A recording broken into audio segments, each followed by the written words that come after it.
A PTI trata-se de uma plaquetopenia decorrente da destruição das plaquetas sensibilizadas por autoanticorpos IgG. Daí, a denominação púrpura plaquetopenia imune.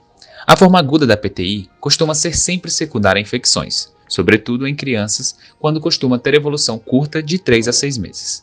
Esta forma aguda da PTI é mais rara nos adultos. Neles, a doença aparece quase sempre de modo gradativo e costuma evoluir com períodos de plaquetopenia mais acentuada e fases evidentes de melhora. A PTI, na sua forma crônica, recebe o nome de doença de Weyerhoff, sendo comum em adolescentes e mulheres jovens. Ela depende do número de plaquetas em circulação, sendo categorizada quando este número varia de 50.000 a 100.000 mm3, causando sangramentos pequenos, petequias e esquimoses em traumatismos. Quando este número cai abaixo de 20.000 mm3, o risco de hemorragias graves e espontâneas no sistema nervoso central, no aparelho digestivo ou urinário aumenta muito. Entretanto, há pacientes que se mantêm assintomáticos mesmo com contagem de plaquetas abaixo de 10.000 mm3. Os sangramentos vaginais, como meno e metrorragias, podem ser importantes e levar ao choque quando não socorridos a tempo. Como as hemorragias costumam repetir-se, ainda que não muito intensamente, a palidez cutânea das mucosas se instala, traduzindo uma anemia exfoliativa e ferropênica. Ainda assim, faz parte do quadro clínico a esplenomegalia, pois o baço é a preferência para a lise de plaquetas. Entretanto, não ocorre adeno ou hepatomegalia. Quando a púrpura imunológica se associa com um quadro de anemia hemolítica autoimune, denomina-se síndrome de Evans e a gravidade é ainda maior.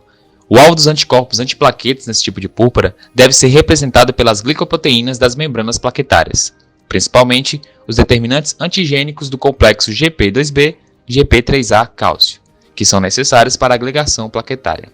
E essas glicoproteínas são as mesmas que estão ausentes na tromboastenia de Glasman e em casos de lúpus eritematoso sistêmico com plaquetopenia. Também são encontrados anticorpos antiplaquetas dirigidos contra as mesmas glicoproteínas. O diagnóstico da PTI baseia-se na história clínica, no exame físico e na esplenomegalia quase sempre discreta. O hemograma mostra plaquetopenia e discretas alterações das linhagens granulocítica e eritrocitária. Pode haver leucocitose, com desvio à esquerda, e reticulocitose. Não há células blásticas circulantes, sendo assim, descartada uma leucemia aguda. O mielograma revela sempre hipercelularidade, com hiperplasia de eritroblastos e de megacariócitos. Estes costumam ser de tamanho menor e não exibem plaquetogênese. É raro haver número normal ou reduzido de megacariócitos nos esfregaços da medula óssea.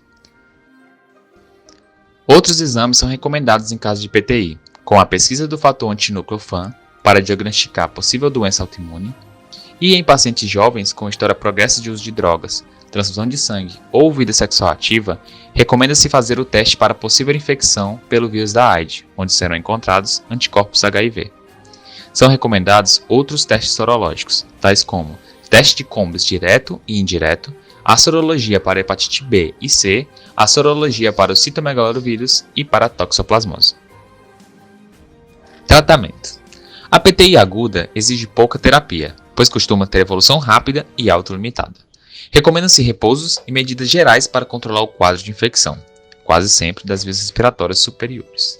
Na conduta para tratar a infecção de base, recomenda-se que evitem atividades físicas extensas e, em alguns casos, faça-se uso de corticosteroides, especialmente quando há hemorragias através das mucosas. Essas hemorragias podem ser notadas por aparecimento de epistaxes, menorragias e melenas. Há controvérsia neste tratamento, devido ao impacto de corticosteroides em crianças. Por isso, seu uso é apenas em casos graves, com presença de hemorragias. Na PTI crônica, recomenda-se o emprego de corticosteroides, tipo a prednisolona na dosagem de 1 a 2 mg por quilograma de peso corpóreo, durante um tempo que varia conforme a resposta do paciente. Se as plaquetas aumentarem rapidamente, dentro de 5 a 10 dias, tenta-se reduzir o corticosteroide e mantê-lo em dosagens progressivas mais baixas até que o tratamento seja suspenso, mesmo que as plaquetas estejam em nível subnormal. As crianças em alto risco de hemorragias através das mucosas, ou seja, com menos de 20.000 plaquetas por decilitro, devem receber doses menores de prednisolona que os adultos, estes recebendo 0,25 a 1 mg por quilograma de peso, durante 2 a 3 semanas, dependendo da evolução clínica e laboratorial. Pacientes com menos de 20 mil plaquetas por milímetro cúbico e com sangramentos importantes devem ser hospitalizados, recebendo transfusões de plaquetas e injeções intravenosas de corticosteroides, este sendo, por exemplo, a metilprednisolona 1 mg por dia por 3 dias, e imunoglobulinas, sendo elas de 1 grama por quilograma de peso dia por 2 a 3 dias. Nos casos mais graves, pode ser associada a vincristina endovenosa, sendo esta dosada de 1 a 2 mg por dia, o fator 7 ativado ou até mesmo a plasmaférese.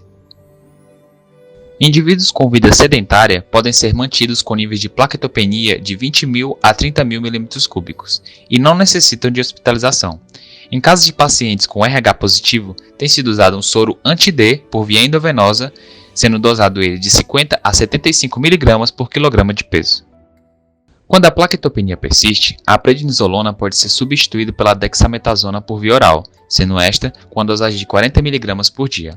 Ou pode ser introduzido o danazol, sendo este com a dosagem de 400 a 800 mg por dia ou em dosagens menores, durante um tempo mais ou menos longo, dependendo da resposta hematológica. É recomendado como substituto dos corticosteroides no controle da PTI refratária, ou em pacientes esplenectomizados. No caso, a prevalência se dá mais em idosos e pacientes do sexo feminino. Nos casos de falha da terapêutica com corticosteroides, pode-se instituir tratamentos com imunossupressores, tais como a ciclofosfamida ou a azatioprina, sendo estes com dosagem de 50 a 150 mg por dia por via oral. A esplenectomia é a medida terapêutica que visa eliminar o local de produção dos autoanticorpos antiplaquetas. Nestes casos de falha de resposta e persistência do quadro hemorrágico, pode-se instituir um tratamento com alcaloides derivados da vinca, sendo eles a vincristina e a vinblastina. Também pode ser utilizado concentrados de IgG encontrados no comércio e a plasmaférese. Em gestantes com PTI, o tratamento é recomendado nos casos com plaquetas abaixo de 20 mil mm3 e que apresentem sangramentos. Quando o nível das plaquetas é maior e não ocorre perda sanguínea, a conduta é expectante com observação continuada. Os fetos podem apresentar plaquetopenia pela passagem de anticorpos maternos antiplaquetas para sua circulação. A contagem das células é feita logo após o nascimento. Alguns preconizam a contagem intraútero, mas esta manobra não é isenta de riscos.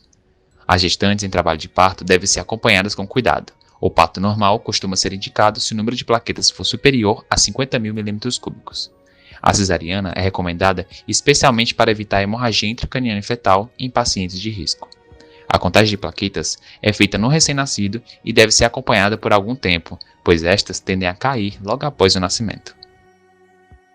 Para o futuro tratamento da PTI, além dos anticorpos e imunossupressores, contamos com os agentes de anticorpos monoclonais chamado rituximab, anti-CD20, que foi usado em pacientes com PTI crônica refratária aos corticosteroides e à esplenectomia.